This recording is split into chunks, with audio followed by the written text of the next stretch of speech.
안녕하세요. 예. 자, 보죠. 오늘 첫 개강이죠. 2025년 대비해서 처음 들어가는 강의입니다. 그래서 보시면 과목은 부동산 공법입니다. 2차 과목이고 여러분들 이제 월요일부터 시작해 쭉 진행했죠. 그래서 오늘 제가 금요일 수업이니까 아마 거의 다 진행했고 내일 하루만 하면 이제 일주일 수업은 끝나는 거죠. 그래서 2차 과목 중에서 되게 어려운 과목 중에 하나입니다. 그래서 조금 이따가 부동산 공법이 뭔지는 설명할 거고 그 부동산 공법을 담당하고 있는 오시훈입니다. 그래서 공법이 되게 어려워요. 그래서 보통 공인중개사 공부를 할 때 제일 어려운 과목이 뭐냐 물어보면 1차 과목의 민법이 조금 어렵고 2차 과목 중에서는 공법이 제일 어렵다고 얘기해요.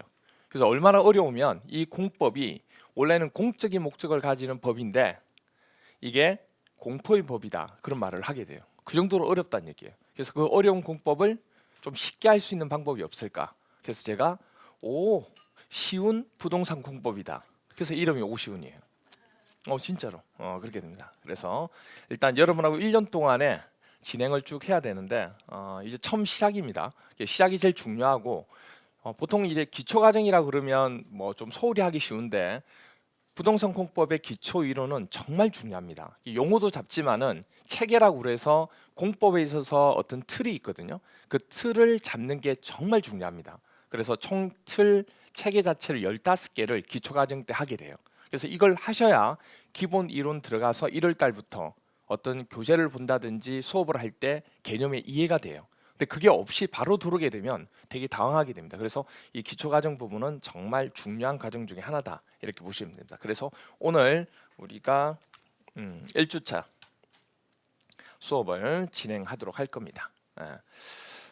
여러분들 시험 보는 것은 25년 대비고 그리고 36회입니다. 36회 횟수로 따지게 되면 1년에 보통 한 번 시험을 보는 거니까 36회라고 보시면 됩니다. 그러면 전체 커리 한번 보도록 할게요. 1년 동안 여러분들 이제 쭉 같이 진행해야 될 과정이니까 한번 보도록 하겠습니다. 크게 나누어서 두 가지인데 정규 과정이 있고 압축 과정이 있습니다. 그래서 보통 오전에 진행하는 것은 정규 과정이라 그러고 그 다음에 우리가 저녁에 직장인들 대상으로 하게 되는 과정은 2시간 30분 수업하게 되는 압축 강의다 그렇게 됩니다. 그래서 쭉 보시면 알겠지만 제일 먼저 진행하는 게 11월 12월 달에 기초 과정 씨앗을 심는 과정이라 보시면 돼요. 그래서 기본 틀을 잡는 그런 과정이 되고 7주 동안 진행하게 되고 그 다음에 1월 달부터 3월 달까지 기본 이론이라고 해서 10주 그때 이제 조금 이제 이렇게 사기 나오는 뭐 살다 조금 이제 올라오는 그런 과정입니다.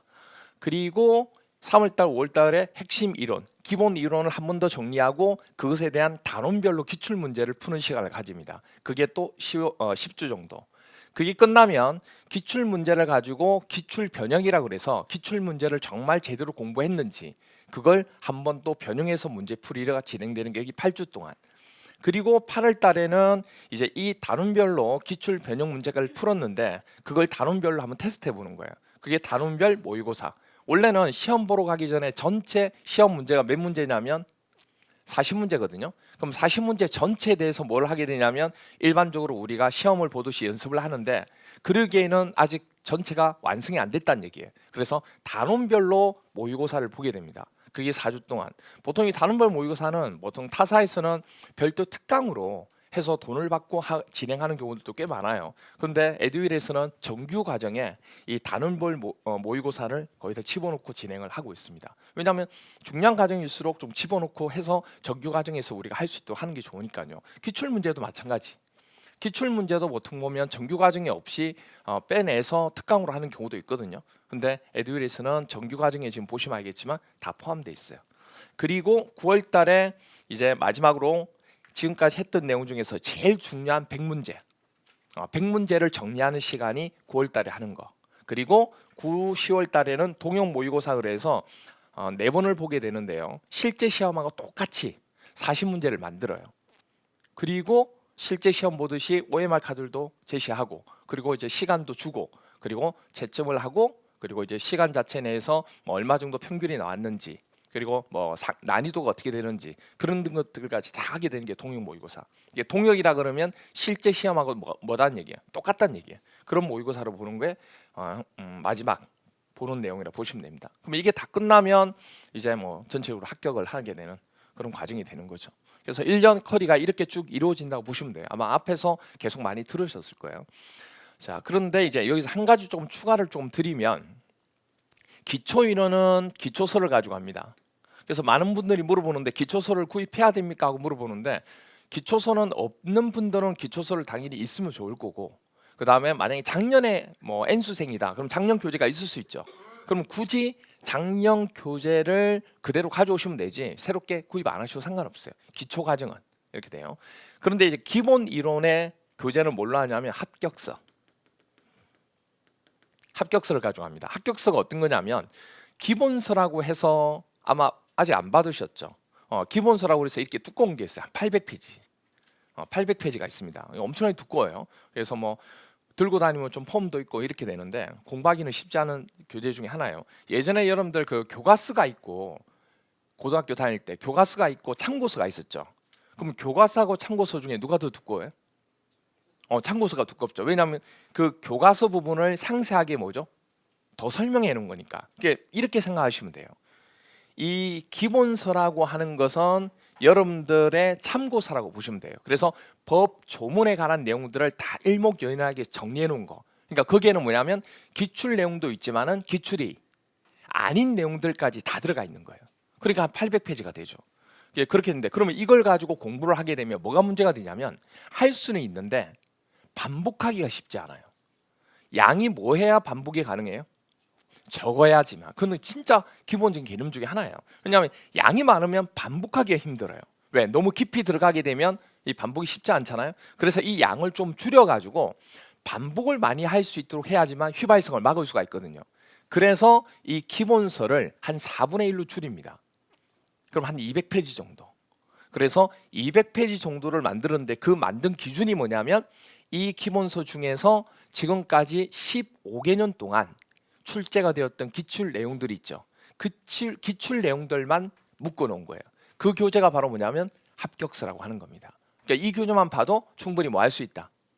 합격할 수 있다. 그래서 이름이 그래서 합격서예요. 그래서 합격서. 그래서 이 합격서를 보시면 되고 혹시라도 이제 기본서 부분이 예를 들어서 뭐냐면 작년에 N수생이면 기본서를 가지고 있을 수 있잖아요. 그럼 법이 개정돼서 기본서도 바뀐 내용들이 꽤 많아요. 그런데 N수생이라 그러면 기본서는 굳이 구입하지 마시고 합격서만 새롭게 구입하시면 돼요. 그럼 처음 공부하시는 분들은 어차피 뭐 교재가 다 처음 부분 해야 되니까 다 필요한 부분 중에 하나가 되고 그래서 기본서는 수업 시간에 진행을 하진 않고 집에 가서 여러분들이 수업을 하면 이 기본서 페이지도 이제 설명을 하기 때문에 집에 가서 참고용으로 보시면 돼요. 그럼 주로 수업 시간이 나가는 건 뭘로 나가는 거예요? 합격서로 진행합니다. 그래서 이 합격서 가지고 1월 달부터 3월 달까지 10주 동안 진행을 해요. 한 바퀴 돌린다 보시면 돼요. 근데 법령이 조금 이따 배우겠지만 부동산공법의 법령이 총 6개 법령인데 그 6개 법령을 다 하기가 쉽지 않아요. 그래서 여기서 4개 법령만 할 거예요.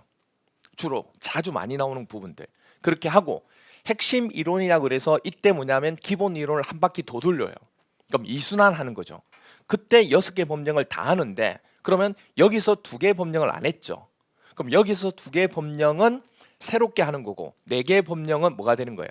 한 번 더 하는 거죠. 그런 식으로 그렇게 해서 이순환을 한다고 보시면 돼요. 그럼 이순환을 하면서 그 단원별로 이 내용이 실제로 시험에 어떻게 출제가 되는지 기출 문제를 가지고 다시 확인을 합니다. 그래서 이 3월달, 5월달에는 기출 문제 풀이도 같이 병행을 하게 돼요. 그래서 이때 뭐가 나오냐면 합격서하고 기출 문제집하고 같이 수업을 진행해 나갑니다. 이때. 그리고 이제 이게 끝나면 기출 문제를 어느 정도 풀면 수업 시간에도 진행하지만 여러분들이 집에 가서 복습도 하겠죠. 그럼 하다 보면 이제 문장을 딱 보면 이게 4번이 답이다. 이게 거의 암기 정도 할 정도까지 보게 돼요. 그럼 실질적으로 뭐냐면 시험장 가서도 거기에 답을 맞춰야 되는데 시험 문제에서는 기출 문제와 똑같이 출제가 안 돼요. 기출 문제를 어떻게 해서 출제가 돼요? 변형해서. 그래서 6, 7월 달에 기출 변형 문제집이라는 게 따로 나와요. 그래서 이걸로 한 번 더 기출 문제를 뭐 하는 거예요? 확인을 또 한 번 더 하는 겁니다. 그러니까 어떻게 보면 여기까지는 이론을 정리하고 여기서부터는 이제 뭘 하는 거예요? 문제를 가지고 적용을 또 하는 겁니다. 그러니까 새로운 내용을 하는 게 아니고 똑같은 내용을 계속 뭐 한다고 보시면 돼요. 반복한다고 보시면 됩니다. 그래서 여기서는 용어를 잡으면서 전체 범위에 대한 틀을 잡고 체계를 잡고 똑같은 내용을, 여기서는 세부적인 그 틀에 대한 세부적인 내용에 대해서 살을 붙이고 그러면서 개념을 뭐죠? 이해하는 거예요. 그리고 여기서는 한 바퀴 더 하면서 여기서는 본격적으로 이 이해했던 내용을 뭐 하냐면 암기를 합니다. 그러면서 뭘 하게 돼요? 문제를 풀어요. 제일 중요한 게 뭐냐면 처음부터 하실 때는 제일 중요한 게 개념을 이해하셔야 돼요. 이해하지 못하면 뭐 하지 못해요? 암기하기가 어려워요. 그래서 이해하는 작업이 정말 중요한 것 중에 하나입니다. 공부의 60%를 차지해요. 그리고 이해를 했지만 문제를 풀 수 없는 이유 중에 하나가 뭐가 안 되니까? 암기가 안 되니까. 그래서 여기서 암기를 하게 됩니다. 그럼 암기를 했으니까 그 암기한 내용을 이제 문제를 통해서 뭐 해야 돼요? 적용해야 돼요. 그래서 그 세 박자가 여기서 이루어지는 겁니다. 그래서 여기서 제일 중요한 과정이 어디냐 물어보면 여기입니다. 여기. 이 부분. 물론 여기도 중요하지만 여기 부분이 제일 중요한 부분입니다. 그래서 6월달, 7월달 시작하시는 분들도 항상 제가 얘기하는 게 이 과정은 무조건 들으라고 얘기해요. 이건 필수입니다. 다른 거 하나도 듣지 않더라도 이 과정은 무조건 들으셔야 돼요. 공법은. 그러니까 이걸 안 듣고 공법을 어떻게 정리할 수가 없어요. 그 정도로 중요한 부분입니다. 그런데 중요한 건 이걸 듣기 위해서는 뭐가 돼야 돼요? 이게 돼야 돼요. 이게 돼요. 이번 과정에서 하는 거. 정말 중요합니다. 이게. 그리고 이제 이 부분이 끝나면 그 다음부터는 뭐 문제풀이 형태로 쭉 진행한다. 이렇게 보시면 됩니다. 됐나요? 그리고 여기까지가 이제 아까 얘기했듯이 합격서하고 문제집, 여기 문제집, 단원별 기출 문제집, 그리고 단원별 기출 변형 문제집이 따로 있고요. 여기서부터는 전부 다 프린트가 됩니다. 프린트가 이렇게 된다 보시면 되죠. 그리고 여러분도 아마 프린트 받으셨죠? 아마 연간 커리 부분을 쭉 정리한 건데 그 커리 부분은 공법도 그렇지만 다른 것들하고 거의 비슷해요. 하나 드렸으니까 그거 가지고 다니면서 전체가 어떻게 되는지 한번 확인해 주시면 됩니다. 그때 맨 밑에 보시면 일요 보충 특강이란 거 나와요. 일요 보충 특강이 나오죠. 뭐냐면 이건 정규 과정이 되는 거고 일요일 날에 뭘 하게 되냐면 보충 특강을 하게. 특강은 말 그대로 특별 강의예요. 정규 과정에서 정리하지 못하는 것들을 특별하게 정리하는 부분입니다. 그러니까 정규 과정을 들으면서 좀 부족한 부분이 생길 수 있잖아요. 그런 분들은 일요일 날에 특별 강의가 열리기 때문에 그때 특별 강의를 통해서 보충하시면 되는 거예요. 근데 그게 다 있는 게 아니고 4월 달부터 진행하게 됩니다. 4월 달부터. 4월 달에서 6월 달에 특강이 한 번 나오고 7월 달에 또 5반기 특강이라고 해서 하나가 나오고 그다음에 맨 마지막에 9월 달에 또 마지막 특강이 한 번 나오고 그게 총 특강은 총 1년에 3번 있다고 보시면 됩니다. 근데 이 3번의 과정이 특강이 다 다른 겁니다. 첫 번째 하는 특강은 뭐냐면 우리가 총 6개 법이 있다고 얘기했잖아요. 이 6개의 법을 비교 정리하는 특강이고 두 번째 나와 있는 5반기 특강은 뭐냐면 5반기가 뭐냐? 5반기가 뭘 것 같아요? 모르겠죠. 오는 오시훈입니다. 오시훈 교수의 반복 학습이 기적을 만든다. 뭐 그런 거예요. 그런 특강이에요. 쉽게 설명해서 뭐냐면 멱살 잡고 가는 특강입니다. 그러니까 100일 정도 시점 전부터 시작해서 뭘 하게 되냐면 이 5반기 특강을 해서 계속 암기할 수 있도록 여러분들 멱살 잡고 가는 시간이에요. 숙제 내주고 숙제 체크하고 숙제 내주고 숙제 체크하고 그 작업을 계속 하는 거예요. 그런 특강 중에 하나입니다. 종류별로 특강이 따로 있어요. 나중에 이제 이 부분 설명할 테니까 그렇게 된다는 것 정도만 일단 기억해 주시면 됩니다. 이게 정규 과정. 그 다음에 나와 있는 게 이제 압축 컬이라고 그래서 오전반은 상관이 없는데 직장인 반들은 2시간 30분 정도 수업을 가지고 끝내야 됩니다. 저녁에 7시부터 9시 30분에 끝나야 되거든요. 그러니까 컬이가 좀 달라지죠. 그래서 컬이 자체가 보시면 알겠지만은 좀 심플해요. 뭐 다른 거 없이 이론 1순환, 이론 2순환 이렇게 들어가고요. 그리고 이게 뭐냐면 3개월로 진행합니다. 3개월. 10주가 아니고 12주씩 그렇게 들어가고 그리고 단원별 기출 문제를 또 따로 별도로 하나 빼낸 거예요. 이게 끝이에요. 여기서부터는 내용이 똑같고 그러니까 뭐가 빠졌다고 보시면 돼요. 정규 과정에서 단원별 기출 응용이 빠졌죠. 기출 응용 부분이 빠진 거예요. 그것까지 하기에는 시간이 안 돼요. 왜냐? 2시간 30분을 끝내야 되니까. 그래서 직장 다니면서 공부할 시간이 정말 없다 하시는 분들이 보통 하게 되는 과정이 이 과정이라 보시면 돼요. 근데 내가 한 4시간 이상을 공부할 수 있다. 수업 듣는 거 포함해서 얘기하는 거예요. 그러면 이 과정보다는 앞에서 봤던 무슨 과정?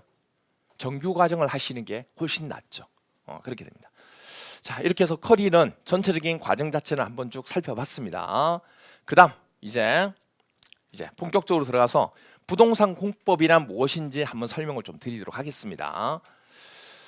자, 일단은 기초서 163페이지에 보시면 간단하게 나와 있어요. 혹시 기초서 없는 분들은 여기 앞에 나와 있는 칠판 보시면서 그냥 보시면 됩니다. 자, 부동산 공법이 뭐냐면 민법, 아마 민법 배우셨을 거예요. 민법 제99조에 보면 부동산에 대한 내용이 나와요. 아마 학개론 시간에도 이 얘기 했을 겁니다. 부동산이야 그러면 어디요? 토지, 땅을 얘기하는 겁니다. 토지하고 그 토지에 있는 뭐죠? 정착물. 그걸 우리는 뭐라 불러요? 동산이 아닌 부동산이다. 이렇게 얘기합니다. 움직이지 않는 거. 그걸 우리가 부동산이라고 그래요. 그러면 이 부동산에 대한 뭐라고 그랬어요? 공법이라 그랬는데 부동산이 뭔지는 알겠어요. 법상에서 부동산이 뭔지는 알겠는데 토지하고 그 토지에 있는 정착물이래요. 그러면 공법이 뭐냐? 공법이란 법이 있을까요? 없을까요? 없어요. 공법이란 법이 없어요. 민법, 그 다음에 뭐 형사소송법, 행정법, 건축법, 주택법 이런 법은 있잖아요. 근데 공법이라는 것은 법이 없어요. 그러니까 공법은 뭐냐면 공적으로 다루는 법들을 다 합쳐서 뭐라 불러요? 공법이라고 얘기하는 거예요. 그냥 하나의 패키지 이렇게 돼요. 그래서 공법이라 그러면 어떤 건 개념이 되냐? 민법을 혹시 들어보셨죠? 민법은 누구하고 누구 관계? 그렇죠. 개인과의 관계를 나타내는 법을 민법이라고 그래요. 근데 공법은 개인과 개인이 아니고 국가와 개인과의 관계. 어떤 건지 이해가 돼요? 그러면 민법은 개인과 개인이니까 수평적인 관계죠. 근데 공법은 국가하고 누구예요? 개인. 그러면 수평이에요, 수직이에요? 수직 관계가 되는 거예요. 그래서 행정청이 개인을 규제하는 법이라고 보시면 되고 국가와 개인 간의 관계를 규율하는 법률을 공법이라고 그래요. 혹시 대표적으로 공법이 뭐가 있냐면 여러분이 알고 있는 공법은 도로교통법 아시죠? 그럼 도로교통법은 국가에서 도로에 대한 교통에 대한 법을 정해놓고 이건 지키라고 만드는 법이죠. 그게 바로 규제하는 법이에요. 그래야 뭐가 되니까? 질서가 유지되니까. 그러니까 공적인 목적으로서 이 법을 가지고 사람들이 지키게끔 하는 게 바로 뭐다고요? 공법이라 보시면 돼요. 뭐 대표적인 행정법, 아까도 얘기했지만 도로교통법 이런 게 있는 거예요. 그럼 이 두 개를 합쳐서 정리를 하면 이렇게 됩니다. 부동산 공법이란 부동산이 토지 및 그 정착물이 되는 거 맞죠? 그 정착물인 부동산에 관하여만 국가 등이 무슨 목적이에요? 그렇죠. 항상 무슨 말을 쓰냐면 공익 때문에. 그러니까 널리 다 더불어서 다 잘 살아야 되니까 공익 때문에 그 공익의 목적으로 개입하여 공적인 법률로 규제나 제한하는 법을 뭐라 불러요? 공법이라고 얘기하는 겁니다. 그 공법 중에서 뭐만 다루겠다는 얘기예요? 부동산에 관한 것만. 어떤 말인지 이해가 돼요? 그러면 공적인 법이 상당히 많잖아요. 그 공적인 법 중에서 뭐만 다루겠다는 얘기예요? 부동산에 관한 것만. 그래서 그 부동산에 관한 게 총 6개 법이 있어요. 그걸 조금 이따 또 배우게 됩니다.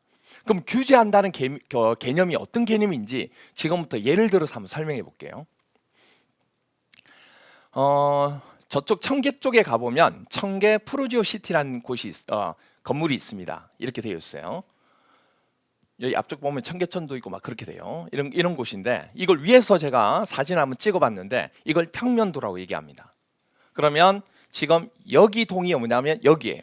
그러니까 이 사진이 어떻게 되냐면 이렇게 된 거예요. 지금 이해가 돼요? 이거를 이렇게 돌려놓은 거예요. 지금 약간 복잡하긴 한데 어떤 건지 알겠죠?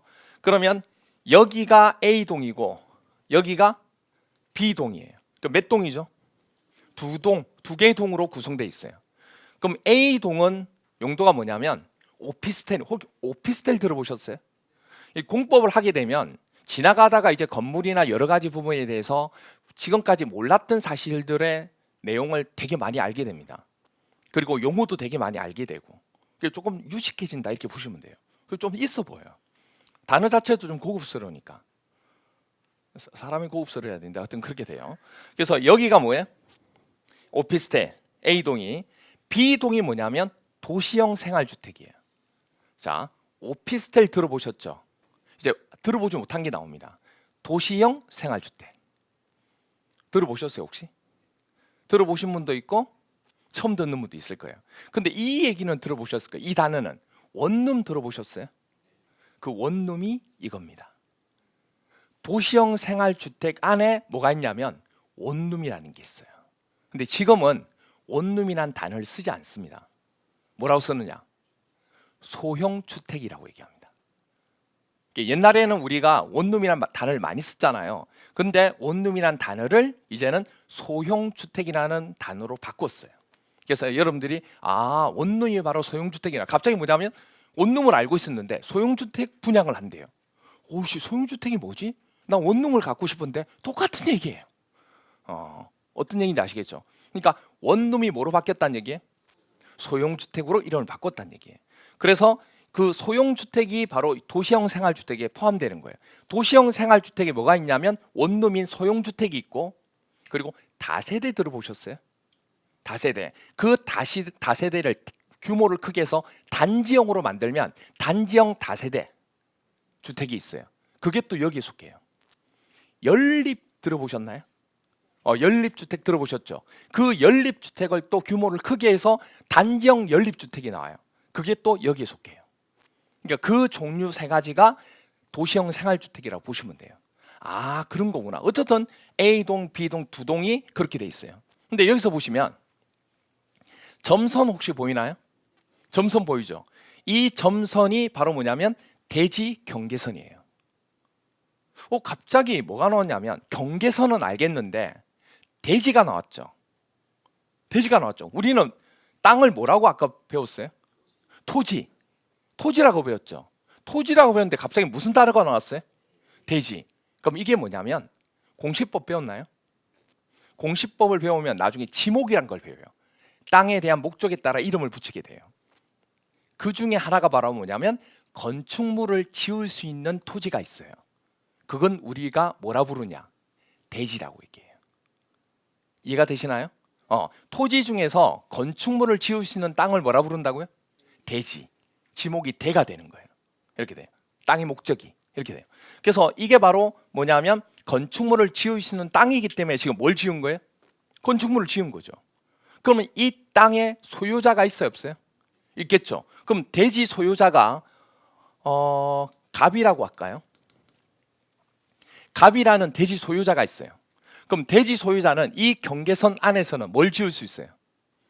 건물을 지을 수 있죠. 그렇잖아요. 왜? 건물을 지을 수 있는 땅이니까.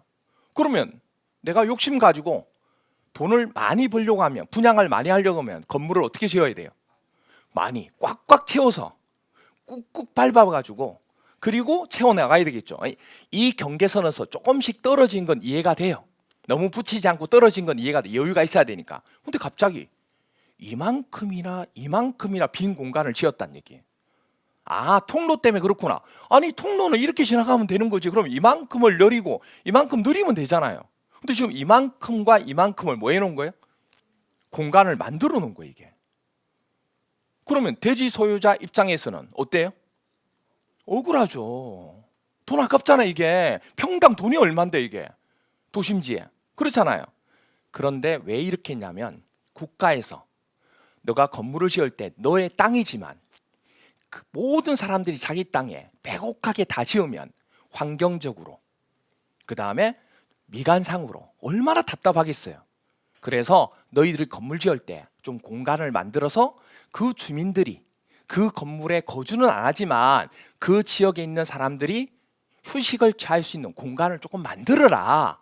그래서 이런 공개적으로 쓸 수 있는 공터를 좀 만들어라. 공간을 만들어라 해서 만들도록 대지 면적의 몇 프로를 법으로 정해놓은 거예요. 그럼 국가에서 개인을 뭐 한 거예요? 규제한 거죠. 그게 공법이에요. 그 공법 중에 하나가 바로 건물을 지을 때 규제하는 법이 뭔지 아세요? 건축법이에요. 그래서 우리가 건축법을 배우는 거예요. 그게 부동산 공법의 종류 중에 하나가 들어가는 거예요. 어떤 게 공법인지 개념이 이해가 되시나요? 이런 걸 우리가 공법이라고 얘기하는 거예요. 그걸 배우는 거예요. 이게. 그래서 이런 공간을 우리는 뭐라 부르냐면 공개 공지라 그래서 되어 있어요. 그러면 법을 한번 볼게요. 제가 어떻게 되어 있는지 보세요.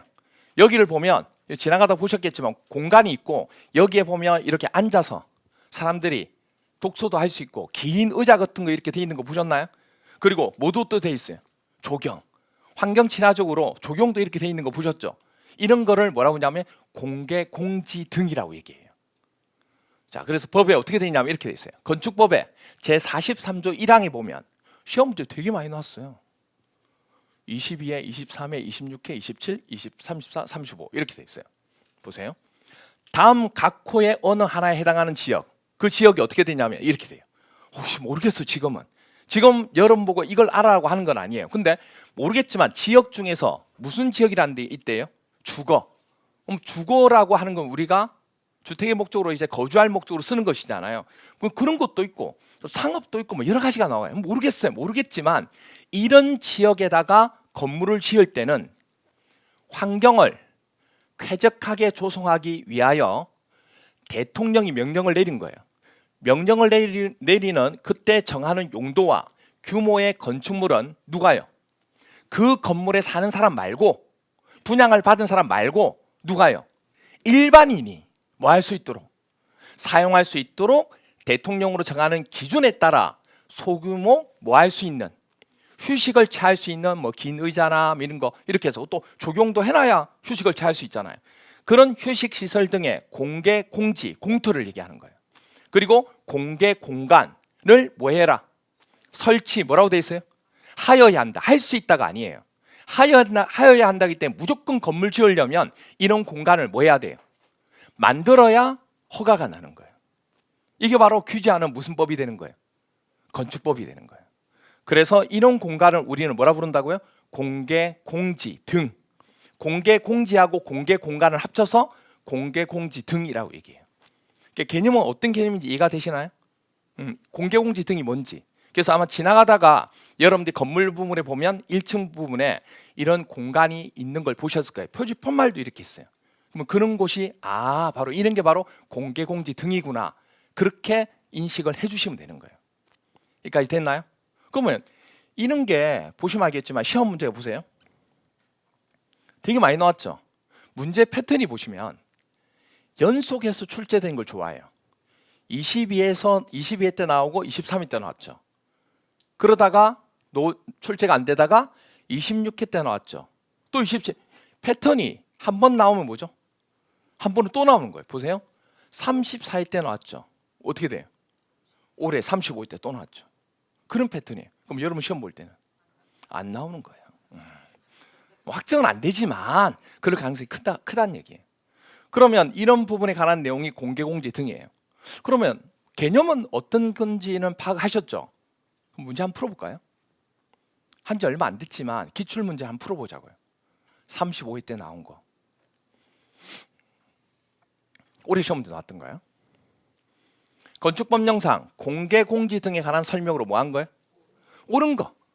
지문이 몇 개 나오냐면 총 5개가 나와요. 지문 선지라고 얘기합니다. 5개가 나오는데 그 5개 중에서 뭐 찾는 거예요? 옳은 거 찾는. 그럼 나머지 4개는 다 틀린 거예요. 그럼 옳은 것만 찾기만 하면 돼요.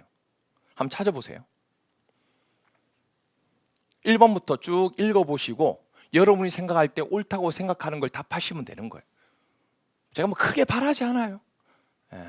뭐 틀려도 괜찮으니까 과감하게 얘기하시면 돼요.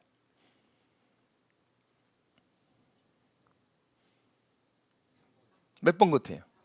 3번? 3번? 맞아요. 대단하시네요. 배운 지 얼마 안 됐는데 올해 시험 문제 나온 걸 맞추신 거예요. 근데 이 문제가요. 총 40문제가 올해 출제가 됐는데 보통 한 번도 출제가 안 된 거, 그러니까 기출이 아닌 문제가 최소 8문제, 최대 12문제 나와요. 공법은. 그러니까 40문제가 다 기출 내용이나 기출 변형이 나오는 게 아니고 아예 한 번도 안 나온 게 최소 8문제, 최대 12문제 나와요. 근데 올해는 몇 문제가 나온지 아세요? 16문제. 그래서 올해 시험이 어려웠어요. 그 16문제 중에 한 문제예요. 여러분이 지금 푸신 게. 이 공개공지 등의 시험 문제가 되게 많이 나왔다고 아까 얘기했잖아요. 근데 1번부터 5번까지 선지가 한 번도 나오지 않은 선지예요. 공개공지라는 내용은 시험 문제가 나왔는데 이 지문들은 한 번도 안 나온 거라고. 근데 여러분이 지금 배운 지 얼마 안 됐는데 푸신 거예요. 그러니까 무슨 얘기냐면 지금 공법의 시험의 트렌드는 무조건 암기가 아니고 닥치고 암기가 아니고 첫 번째 뭐부터 하셔야 된다는 얘기예요. 개념을 이해부터 하셔야 돼요. 그게 뭔지. 그리고 그걸 바탕으로 해서 암기를 하셔야 된다는 얘기예요. 그러면 지금처럼 새로운 문제가 나오더라도 문제에 대한 답을 뭐 할 수 있다는 얘기예요. 맞출 수 있다는 얘기예요. 그러면 이거를 작년에 제가 안 했느냐? 작년에 똑같이 했어요. 기초과정 하면서. 왜? 개념을 모르면 안 되니까. 대신 이 문제는 안 했겠죠. 어떤 얘기인지 이해가 돼요? 그게 2년부터 바뀐 공법의 트렌드입니다. 그걸 보통 못 따라가요, 사람들이. 여러분 말고 가르친 사람이. 그걸 따라가야 평균적인 점수가 올라가거든요. 문제가 어렵더라도. 그 답은 3번이에요. 이렇게 돼요. 그래서 여러분들 이제 하면서 이제 하나씩 배워가겠지만 이렇게 된다는 거를 한번 설명드려요. 이게 바로 부동산 뭐란 얘기예요?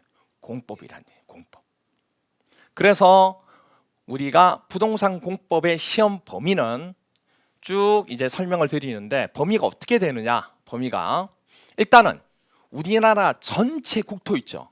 이 국토를 뭐 해야 되냐면 개발을 해야 돼요. 근데 개발하기 전에 먼저 뭐가 선행이 돼야 될까요? 계획. 여러분이 공부를 하게 된다는 거, 공부를 한다는 것 자체는 뭐냐면 이제 실행을 하는 거예요. 근데 그런 실행을 하기 위해서는 뭐부터 짜야 돼요? 계획. 그래서 공부할 때 정말 중요한 게 뭔지 아세요? 계획이에요. 1년의 루틴이 똑같더라도 반드시 매일매일마다 오늘 해야 될 진도에 대한 계획을 세우셔야 돼요. 그게 안 되면 전체 1년을 계속 유지하기가 쉽지 않아요. 그래서 반드시 지금부터 습관을 들이셔야 돼요. 그게 정말 중요합니다. 계획 짜셔야 돼요. 아시겠죠? 그렇게 해서 계획을 짜게 되는데 전체 국토에 대해서 계획을 세울 때 마음대로 계획을 세우면 안 되잖아요. 그래서 국가에서 뭘 한 거예요? 규제하는 법이 있다는 얘기예요. 그 법이 바로 뭐냐면 국토에 계획하고 그것을 뭐하는 이용을 할 때 규제를 하는 법이 국토의 계획 및 이용에 관한 법률이에요. 이게 바로 뭐냐면 우리가 부동산 공법 중에서 대표적으로 하게 되는 법률 중에 하나입니다. 너무 길기 때문에 줄여서 어떻게 부를 거냐면 국토계획법 이렇게 얘기할 겁니다. 물론 이걸 더 줄여서 국계법 이렇게 얘기하는데 그렇게 얘기하지 마시고요. 실제로 이 법에 대한 법제처의 약칭이 국토계획법이라고 얘기해요. 그러니까 줄이더라도 좀 나중에 이제 실무에 나가서 대화가 될 수 있는 약칭을 써야 되지 국계법 하면 대화가 좀 그렇잖아요. 그래서 국토의 계획 및 이용에 관한 법률을 줄여서 뭐라 부른다? 국계법이 아니고 국토계획법. 아시겠죠? 이렇게 돼요. 자, 국토에 대한 계획을 세웠어요. 그럼 이제 뭐 하면 되냐면 전체 국토 계획을 연계적으로 해서 짰으니까 하나하나 도시에 대해서 새로운 도시를 뭐 하게 돼요? 개발을 해야 되겠죠. 계획은 세웠으니까. 그래서 혹시 들어보셨는지 모르겠는데 신도시 들어보셨어요? 신도시 1기, 2기, 3기에서 뭐 경부 라인을 가지고 뭐 이렇게 계획한다 이런 거 들어보셨잖아요. 그런 도시를 하나를 개발할 때 마음대로 개발하는 난개발이 되겠죠. 그래서 국가에서 규제하는 법이 있어요. 그 법이 바로 뭐다? 도시개발법이에요. 무슨 말이 이해가 돼요? 그럼 하나의 도시를 개발할 때 땅을 또 개발하지만 그 땅에 건물을 짓게 되면 건물의 용도가 여러 가지가 많죠. 그러면 여러 가지 용도를 가지는 건물을 올리게 될 때 마음대로 건물을 지으면 안 되니까 또 그때 규제하는 법이 있어요, 없어요? 그게 바로 무슨 법이에요? 건축법. 근데 이 건축의 용도 중에서 주택이 있죠, 주택. 주택의 규모가 작은 거 말고 되게 규모가 큰 거 있어요, 없어요? 그걸 단지라고 얘기해요. 이 주택 단지를 가지고 개발하는 경우도 있거든요. 그러면 이거는 법을 별도로 검토할 필요가 있다는 얘기예요. 규모가 크니까. 그래서 건축에 대한 용도 중에서 뭐만 빼내서 주택만 빼내서 법을 따로 만든 거예요. 그 법이 주택법이에요. 그래서 하나의 도시를 개발할 때 건축법, 주택법을 가지고 제안하게 됩니다. 됐나요? 자, 이렇게 해서 다 지었어요. 도시가 개발되었습니다. 시간이 지나요. 강산이 변하죠. 강산이 변한다는 얘기는 강산이 몇 년이죠? 10년. 그래서 10년 주기로 이게 노화가 진행될 수 있죠. 그럼 도시도 노화가 되지만 우리가 사는 주거 환경도 노화가 돼야 안 돼요. 그럼 그걸 어떻게 해야 돼요? 정비해야죠. 근데 정비하는 것도 마음대로 하게 되면 우죽순으로 개발이 되고 제대로 안 되겠죠. 그래서 국가에서 또 뭐 하죠? 규제를 합니다. 그게 바로 뭐냐면 정비법이라고 하는 겁니다. 근데 그 정비법은 도시도 정비하지만 뭐도 정비하는 거예요? 주거 환경도 정비하는 거예요. 여기에 여러분이 제일 많이 아는 내용이 나옵니다. 혹시 재개발 들어보셨어요? 재개발, 재건축 들어보셨어요? 재건축, 그 내용이 여기에 나오는 겁니다. 여기에, 이 법에. 그래서 도시 및 주거환경 정비법은 개발된 도시 부분을 뭐 할 때 나온다고요? 정비할 때. 그럼 이것도 길죠? 이걸 줄여서 어떻게 부르느냐? 도시 정비법 이렇게 부릅니다. 이걸 또 이렇게 부르기도 해요. 도정법. 도정법이라 그러면 도정이 또 다른 뜻도 있잖아요. 그러니까 헷갈려요 이게. 도정법이라 하지 마시고 뭐라 부른다고요? 도시정비법. 정 더 줄이고 싶다. 그러면 정비법 이렇게 하시면 돼요. 도정법이라 하지 마시고 정비법 아시겠죠? 이렇게 돼요. 그래서 약칭 법제처에서 약칭으로 정한 것은 도시정비법 이렇게 얘기합니다. 여기까지가 일반적으로 우리가 배우는 법령이고 여기 한 가지 추가하는 게 바로 농지를 배웁니다. 농사를 지을 수 있는 땅이 뭐예요? 농지죠. 근데 그 농지를 다른 목적으로 건물을 짓는 목적으로 전용 바꿀 수도 있거든요. 그래서 이것도 우리가 부동산에서 다루게 되는 거예요. 그래서 무슨 법도 배우게 돼요? 농지법도 배우게 됩니다. 안 배웠으면 좋겠지만. 그래서 총 몇 개를 배워요? 6개. 엄청나죠. 엄청나죠. 다른 것들의 과목들을 다른 과목들을 보면 전부 다 법령이 몇 개예요? 거의 한 개씩이잖아요. 공법은 패키지로 배웁니다. 총 몇 개? 6개. 이게 양이 얼마나 많으냐면 2차 과목에 중개사법, 공시세법 이 세 가지를 합친 것보다 이게 3배 정도 더 많아요. 그러니까 얼마나 많은지 아시겠죠? 그러니까 어떻게 보면 한 과목에 몇 과목이 있는 거예요? 5과목이 있어요. 대표적으로 여러분들 공부를 하실 때 월요일 날 우리가 세법 배웠죠. 세법을 했어요. 화요일 날 뭐 했어요? 그죠? 화요일 날도 공법, 수요일도 공법 좋습니다. 그게 좋은데 화요일 날에는 뭐 했다고요? 학개론. 그럼 학개론을 배우면 세법을 잊어버리게 되죠. 그렇잖아요. 그러니까 전날 수업했던 걸 오늘 배우면서 그게 삭제가 돼요. 근데 중요한 건 뭔지 아세요? 공법은 공법 내에서 삭제를 합니다. 국토개법을 공부하면 머릿속에 싹 들어가요. 그러다 갑자기 뭘 배우면? 도시개발법 배우잖아요. 이 두 개 법이 달라요. 그러다 보니까 이 법이 이걸 잡아먹어요. 그래서 휘발성이 너무 크다고 얘기하는 거예요. 이게. 그래서 어렵다고 얘기하는 겁니다. 이게 양이 많아서. 그래서 시험 문제에서 관리공단에서 어떻게 출제를 하냐면 35회 시험도 똑같이 이렇게 출제가 돼요. 관리공단에서 30% 내외로 출제하라고 했기 때문에 12문제는 항상 이렇게 출제가 됩니다. 그래서 올해 35회에서 아까도 얘기했지만 틀리라고 내는 문제, 즉 뭐냐 한 번도 출제가 안 된 문제가 16문제, 기출 변형으로 해서 나온 문제가 10문제, 기출 문제 그냥 그대로인 문제가 한 난이도가 14문제 이렇게 나왔어요. 그러면 기출만 봤을 때 풀 수 있는 내용은 몇 문제예요? 24문제 이렇게 됩니다. 그러니까 무슨 얘기냐면 과락은 안 나온다는 얘기예요. 절대. 근데 공법의 점수가 몇 점 정도를 기준점을 잡느냐면 60점. 60점만 받으면 공법이 해야 될 건 다 한 거. 왜? 평균이 60이면 합격이잖아요. 그럼 나는 내 과목은 다른 과목에 꼴 필요도 없어요. 줄 필요도 없어. 나만 잘하면 돼요. 그 과목이 공법이에요. 그래서 공법은 60점만 딱 받는다 그러면 정말 잘하신 거예요. 그 정도로 공법이 뭐하다는 얘기예요? 어렵다는 얘기예요. 그래서 공법은 전략 과목이 아니고 공법은 합격할 수 있는 과목이에요. 왜? 과락이 워낙 많이 나오니까. 너무 양이 많아서. 그래서 공법을 두려워하시면 과락이 나오기 때문에 공법을 절대 두려워하시면 안 되고 공법하고 되게 친해지셔야 돼요. 그럼 친해지는 방법이 여러 가지가 있는데 그중에 제일 좋은 방법이 뭔지 아세요? 저를 사랑하셔야 돼요. 예. 그래야 돼요. 아니면 이거 친해질 수가 없어요. 과목 자체가 얼마나 딱딱한데 이게 양도 많고 이게 되게 중요합니다. 이렇게 출제가 되었다는 거.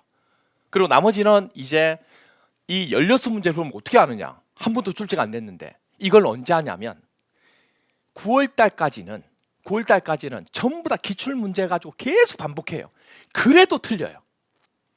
그리고 언제 그게 완성이 딱 되냐면 9월 달까지 그걸 무조건 완성을 해야 돼요. 어떤 내용이 나오더라도 기출에 관한 내용은 틀리면 안 되도록. 그리고 10월 달에 9월 말부터 10월 달까지 동영이라는 걸 한다고 그랬잖아요. 매번.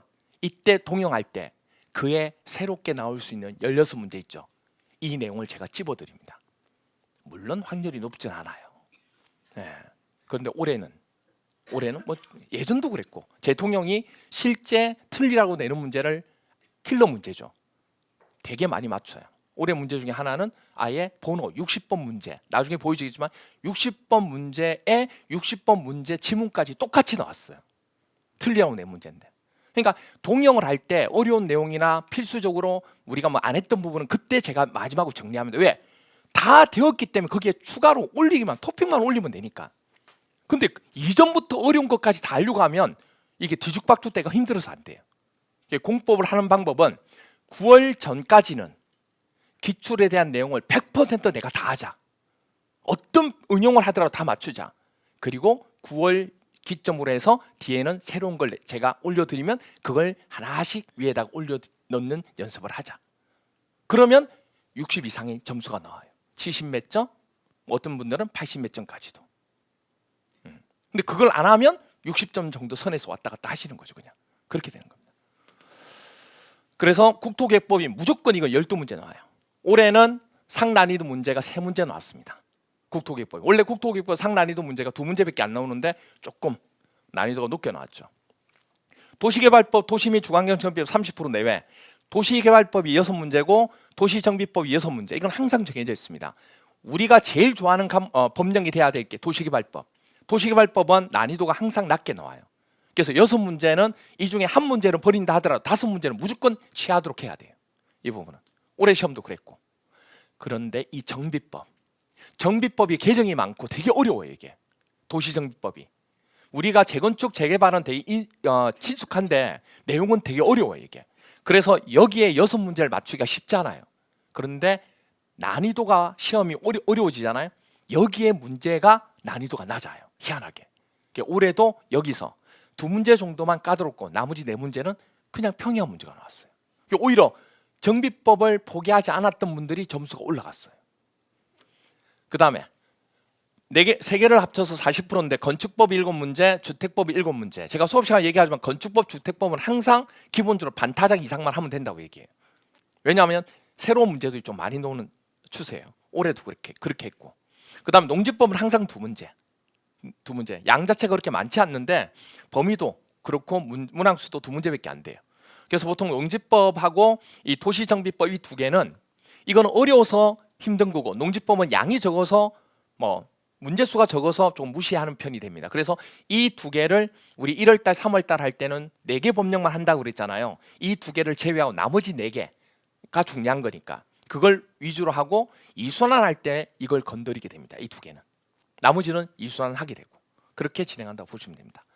아시겠죠? 그럼 제일 중요한 거는 어디가 될 것 같아요? 그렇죠. 국토계획법이에요. 이게 12문제가 출제되니까.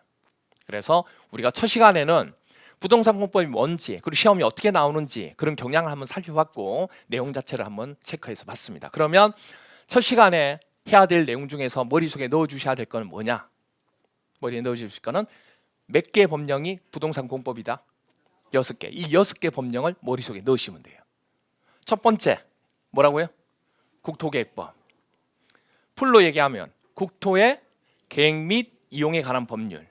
두 번째 도시개발법. 세 번째 도시 및 주거환경 정비법 줄여서 도시정비법. 세 번째, 네 번째 건축법. 다섯 번째 주택법. 여섯 번째 농지법. 됐나요? 오케이.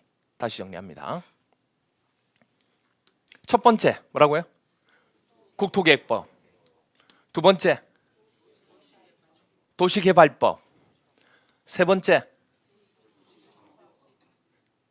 도시정비법. 네 번째, 건축법. 다섯 번째, 주택법. 여섯 번째, 농지법. 그렇게 설명해 드렸습니다. 됐나요? 그래서 우리가 이 정도는 머릿속에 넣고 계셔야 돼요. 아시겠죠? 오케이.